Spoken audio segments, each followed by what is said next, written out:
Good morning students. Shri Ratanlal Kanwarlal Patni राजकीय स्नातकोत्तर महाविद्यालय किशनगढ़ के YouTube channel CCE Raj Kishangarh पर आप सभी का स्वागत है। स्टूडेंट्स, मैं महेंद्र कुमार वर्मा, सहायक आचार्य व्यावसायिक प्रशासन विभाग। स्टूडेंट्स, आज के इस वीडियो लेक्चर में हम बीकॉम पार्ट सेकंड के पेपर बिजनेस मैनेजमेंट के अंतर्गत paper second fundamental of entrepreneurship उद्यमिता के आधारभूत तत्व के अंतर्गत आज हम पूंजी संरचना यानी कि कैपिटल स्ट्रक्चर पर डिस्कस करेंगे। स्टूडेंट, जैसा कि आप जानते हैं कि किसी भी व्यवसाय की सफलता में वित्त की भूमिका महत्वपूर्ण होती है। वास्तव में वित्त ही प्रत्येक व्यावसायिक संस्था का जीवनदायी तत्व होता है, परंतु वित्त के अनेक स्रोत होते हैं, जैसे अंश, ऋण पत्र, विशिष्ट वित्तीय संस्थाएं, बैंक और जनता से जमाएं स्वीकार करना। अतः व्यवसायी को यह निर्धारित करना पड़ता है कि व्यवसाय में कितनी राशि अंश पूंजी के रूप में लगाई जाएगी तथा कितनी राशि ऋण के रूप में ली जाएगी। अगर हम अन्य किसी शब्दों में बात करें तो पूंजी के विभिन्न स्रोतों को किस किस अनुपात में उपयोग में लाया जाए, यह तय करना बहुत ही आवश्यक है। इस प्रक्रिया को ही पूंजी संरचना का निर्माण करना कहते हैं। यानी कि किसी भी फर्म को जब का गठन किया जाता है तो उसमें कितनी पूंजी की आवश्यकता होगी और उस पूंजी जो आवश्यकता होगी उसका अनुपात क्या क्या होगा, कितनी पूंजी जो फर्म के मालिक हैं वो लगाएंगे, कितनी पूंजी अंश के द्वारा ली जाएगी, कितनी बैंक से लोन लिए जाएंगे, इन सभी बातों का जो निर्धारण किया जाता है और ये जो पूरी प्रक्रिया है इसे पूंजी संरचना कहते हैं। तो सबसे पहले हम पूंजी संरचना का अर्थ हम परिभाषा के रूप में अगर हम बात करें तो अर्थ के रूप में अगर हम बात करें तो किसी भी संस्था की कुल दीर्घकालीन पूंजी में विभिन्न वित्तीय स्रोतों के अनुपात को निर्धारित करना ही पूंजी संरचना करना है। यानी कि किसी भी संस्था की कुल दीर्घकालीन पूंजी, यानी कि जो अल्पकालीन पूंजी है यहाँ उसकी बात नहीं हो रही है, दीर्घकालीन पूंजी यानी कि लंबे समय तक एक जिस पूंजी की आवश्यकता होगी उस पूंजी के लिए किन किन वित्तीय स्रोतों के का क्या अनुपात रहेगा, उनसे किस किस अनुपात में पूंजी ली जाएगी, यह तय करना या ये निर्धारित करना ही पूंजी संरचना कहलाता है। अब अगर हम परिभाषाओं के रूप में बात करें तो जो सबसे पहली जो परिभाषा है वह है वेस्टर्न तथा ब्राइन के अनुसार। इन दो लेखकों ने लिखा है कि पूंजी संरचना किसी भी संस्था का स्थायी वित्त प्रबंधन है जो दीर्घकालीन ऋणों, अधिमान तथा समता अंशों के रूप में दिखाई देता है, किंतु इसमें अल्पकालीन साख या ऋणों को सम्मिलित नहीं किया जाता। यहाँ समता अंशों में समता पूंजी, पूंजी आधिक्य तथा धारित आयों का शेष सम्मिलित है। यानी कि इन दो लेखकों ने जो बात कही है वो दीर्घकालीन ऋणों के रूप में या दीर्घकालीन जो वित्तीय की आवश्यकता एक संस्थान को होती है उसके रूप में कहा है और उसको परिभाषित किया है। इसमें अल्पकालीन ऋणों को और जो साख है उसको सम्मिलित नहीं किया है। सेकंड जो परिभाषा है वो है गटनबर्ग के अनुसार। उन्होंने वो संक्षिप्त परिभाषा में बात कही है कि पूंजीकरण के लिए जारी की जाने वाली विभिन्न प्रतिभूतियों के प्रकारों तथा अनुपातों को ही पूंजी संरचना कहते हैं। यानी कि पूंजीकरण, किसी भी संस्था का जब पूंजीकरण किया जाता है यानी कि दीर्घकालीन रूप में जिन पूंजी या कितनी पूंजी की आवश्यकता होगी उनके लिए जो व्यवस्था की जाती है, विभिन्न प्रतिभूतियों के प्रकारों तथा अनुपातों का तय करना ही पूंजी संरचना कहलाता है। इस प्रकार ये यह स्पष्ट है कि वित्तीय संरचना किसी भी व्यावसायिक संस्था के दीर्घकालीन पूंजी स्रोतों को प्रदर्शित करती है। पूंजी संरचना प्रक्रिया किसी अंश में विभिन्न वित्तीय स्रोतों के अनुपातों के निर्धारण की प्रक्रिया है। इसमें यह निर्धारित किया जाता है कि किसी संस्था के दीर्घकालीन वित्तीय आवश्यकताओं की पूर्ति में अंश पूंजी, ऋण पत्र तथा ऋणों आदि का कितना कितना उपयोग किया जाएगा।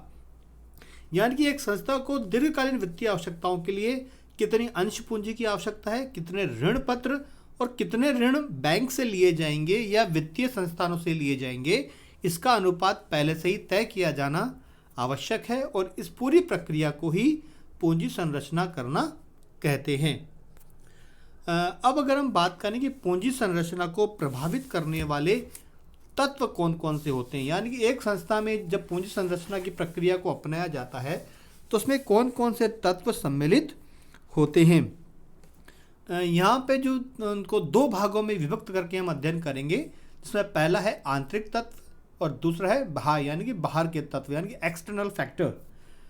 तो जो पहला जो पॉइंट है आंतरिक तत्व, उसमें पहला पॉइंट है व्यवसाय की प्रकृति, यानी कि संस्था के व्यवसाय की प्रकृति पूंजी संरचना को सर्वाधिक रूप से प्रभावित कर सकती है। यदि संस्थाएं निर्माणी कार्यों में लगी है तो उनके पास मशीन, यंत्र, कारखाने आदि के रूप में पूंजी संपत्तियां अधिक होंगी, जबकि दूसरी ओर व्यापारिक कार्यों में लगी संस्थाओं के पास इस प्रकार की संपत्तियां कम होती है। इनकी अधिकांश पूंजी कार्यशील पूंजी के रूप में होती है। इसीलिए निर्माणी संस्थाएं आसानी से इन संपत्तियों को बंधक रखकर बहुत बड़ी राशि का ऋण प्राप्त कर सकती है तथा ऋण पत्र जारी कर सकती है, जबकि व्यापारिक संस्थाएं बहुत सीमित राशि का ऋण प्राप्त कर सकती है। दूसरा जो पॉइंट है वह व्यवसाय का प्रकार, यानी कि साइज ऑफ बिजनेस। छोटे आकार की संस्थाओं की साख भी सीमित होती है, अतः उन्हें अंश पूंजी पर ही अधिक निर्भर रहना पड़ता है, जबकि बड़े लेवल की जो संस्थाएं होती हैं या वृहद स्तरीय जो संस्थाएं होती हैं उनकी जो साख होती है वो भी बड़े लेवल पर होती है और उनकी स्थायी संपत्तियां भी अधिक होती है, अतः उन्हें ऋण भी आसानी से उपलब्ध हो जाता है। मध्यम आकार की संस्थाओं में प्राय अंश पूंजी तथा ऋण पत्र में बहुत अधिक संतुलन पाया जाता है। थर्ड जो पॉइंट है वो है आय की नियमितता तथा निश्चितता। संस्था की भावी आय की नियमितता तथा निश्चितता की संभावना भी पूंजी संरचना को प्रभावित करती है। यदि किसी संस्था की भावी आय पर्याप्त तथा नियमित होने की संभावना है तो ऋण पत्र जारी किए जा सकते हैं, किंतु यदि भावी आय की नियमितता पर संदेह हो तो समता अंश पूंजी पर ही निर्भर रहना उचित रहता है। अतः जिन संस्थाओं के व्यवसाय में अधिक जोखिम होती है अथवा उनके उत्पादों की मांग में कभी भी परिवर्तन होने की संभावना होती है या भारी प्रतिस्पर्धा का सामना करना पड़ता है, उन संस्थाओं को अंश पूंजी पर अधिक निर्भर रहना होता है। अगला पॉइंट है पूंजी की लागत, यानी कॉस्ट ऑफ कैपिटल। पूंजी के विभिन्न स्रोत होते हैं, उनकी लागत भिन्न भिन्न होती है, अतः पूंजी स्रोतों का चुनाव या उनका मिश्रण इस प्रकार करना चाहिए कि न्यूनतम औसत लागत पर पूंजी प्राप्त हो सके, यानी कि कम से कम आपकी लागत आए उस पूंजी को प्राप्त करने के लिए। अगला है जोखिम, यानी कि रिस्क। पूंजी संरचना को जोखिम तत्व भी प्रभावित करता है। जब स्थायी पूंजी लागतें, ऋणों पर ब्याज बढ़ती है तो व्यवसाय की जोखिम भी बढ़ती है।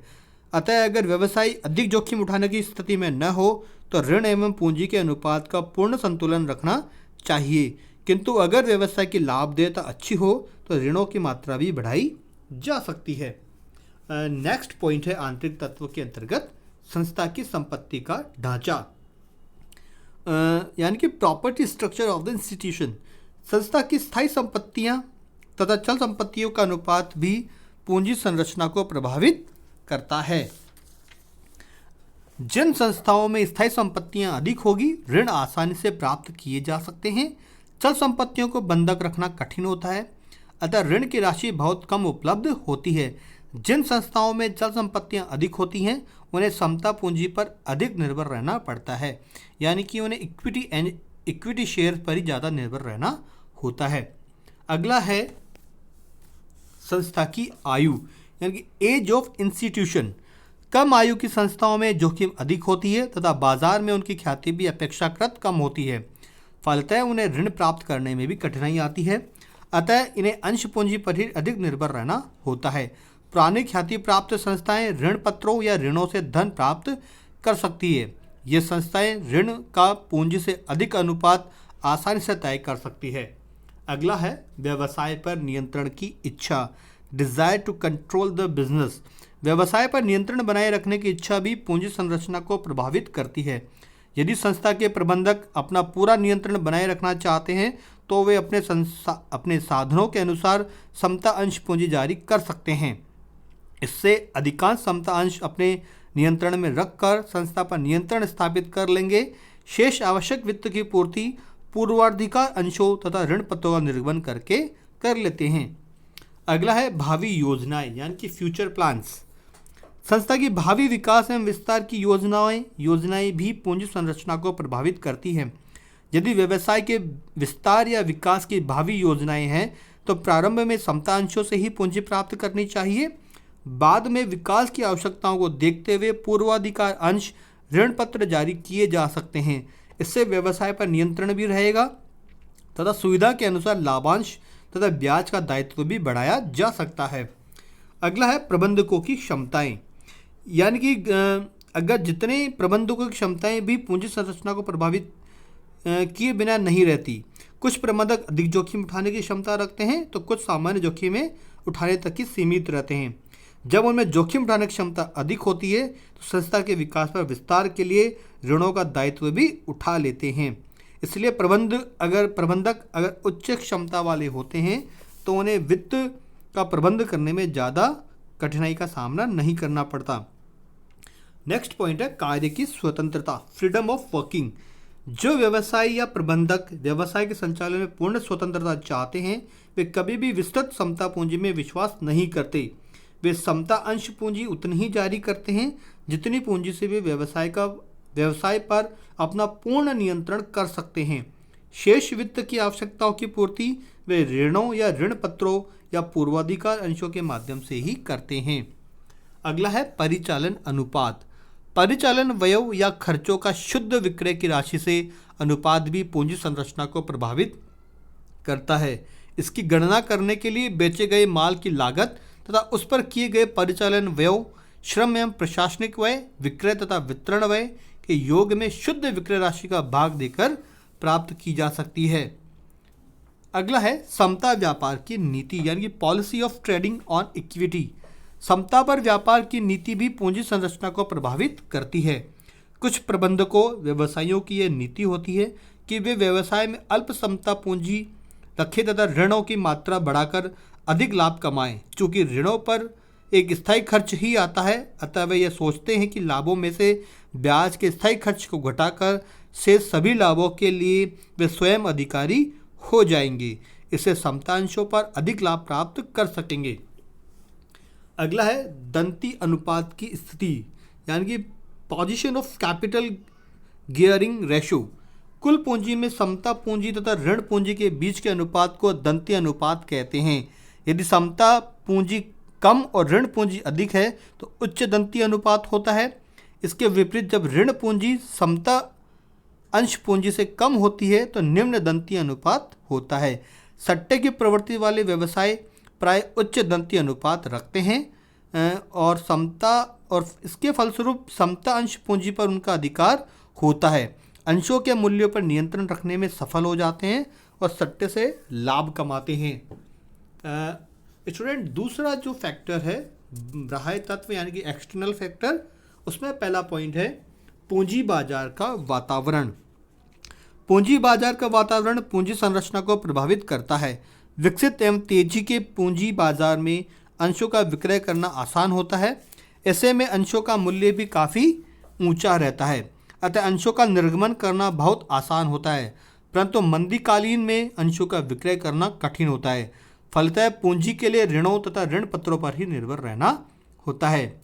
दूसरा है विनियोजकों की प्रकृति यानी कि नेचर ऑफ इन्वेस्टर। बाजार में विद्यमान पूंजी विनियोजक भी संस्था की पूंजी संरचना को प्रभावित करते हैं। जब बाजार में पूंजी विनियोजक जोखिम उठाने को तैयार हो तो समता अंशों का निर्गमन आसानी से किया जा सकता है। परंतु यदि विनियोजक डरपोक स्वभाव के हों तथा निश्चित, नियमित एवं सुरक्षित आय चाहते हों तो ऋण पत्र जारी करना ही सर्वदा उपयुक्त रहता है। अगला है वित्तीय संस्थाओं की नीति यानी कि policy of the financial institution. वित्तीय संस्थाएं पूंजी संरचना को बहुत बड़ी सीमा तक प्रभावित करती हैं। ये संस्थाएं व्यावसायिक संस्थाओं की परियोजनाओं को वित्तीय सहायता देने के लिए एक निर्धारित ऋण पूंजी अनुपात रखने पर जोर देती है। इसी प्रकार ये संस्थाएं अपनी दीर्घकालीन सहायता के एक भाग को समता अंश पूंजी में परिवर्तित करने के विकल्प की शर्त भी रखती है। ऐसे में पूंजी संरचना एवं संस्थाओं की शर्तों एवं नियमों से प्रभावित हुए बिना नहीं रहती। फोर्थ जो पॉइंट है बाह्य तत्व का वो है प्रचलित कानून तथा नियम। देश के प्रचलित नियम तथा कानून भी संस्था की पूंजी संरचना को प्रभावित करते हैं। हमारे देश में पूंजी निर्गमन अधिनियम है। इसके अंतर्गत समता अंश, पूर्वाधिकार अंश, ऋण पत्र आदि के निर्गमन की व्यवस्थाएं तय की गई हैं और इन्हीं नियमों के अनुसार एक संस्था के प्रधान को कार्य करना होता है। अगला है आयकर की दरें। देश में प्रचलित आयकर की दरें भी पूंजी संरचना को प्रभावित करती हैं। ऋण एवं ऋण पत्रों के ब्याज को व्यवसाय की आय में से घटाने का अधिकार होने पर संस्थाएं इन्हें अधिक जारी करती हैं। फलतः पूंजी संरचना में ऋणों को अधिक महत्व दिया जाता है। 6th पॉइंट है पूंजी निर्गमन की लागत। अभिगोपन कमीशन, दलाली, ऋण पत्रों का बट्टा, ऋण पत्रों के शोधन पर प्रीमियम, ब्याज की दर आदि पूंजी निर्गमन की लागतें हैं। ये लागतें भी पूंजी संरचना को प्रभावित किए बिना नहीं रहती। 7th पॉइंट है व्यवसाय के विस्तार की योजनाएं। पूंजी संरचना करते समय व्यवसाय के विस्तार योजनाओं को भी ध्यान में रखना चाहिए। यदि भावी विस्तार की योजनाएं हैं तो प्रारंभ में अंश पूंजी कम रखनी चाहिए तथा ऋण पूंजी अपेक्षाकृत अधिक रखनी चाहिए। इससे विनियोजकों को अधिक लाभ मिल सकेगा और वे संस्था के भावी विस्तार कार्यक्रमों के लिए अधिक पूंजी को आसानी से उपलब्ध कर सकेंगे। एंड जो लास्ट जो पॉइंट है एक्सटर्नल फैक्टर का, वो है बाजार में विद्यमान प्रतिस्पर्धा। क्योंकि बाजार में विद्यमान प्रतिस्पर्धा पूंजी संरचना को प्रभावित करती है।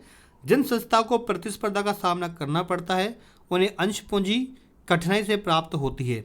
उन संस्थाओं में लाभों की अनिश्चितता होती है, अतः ऐसी संस्थाओं के समता अंश बेचना कठिन होता है।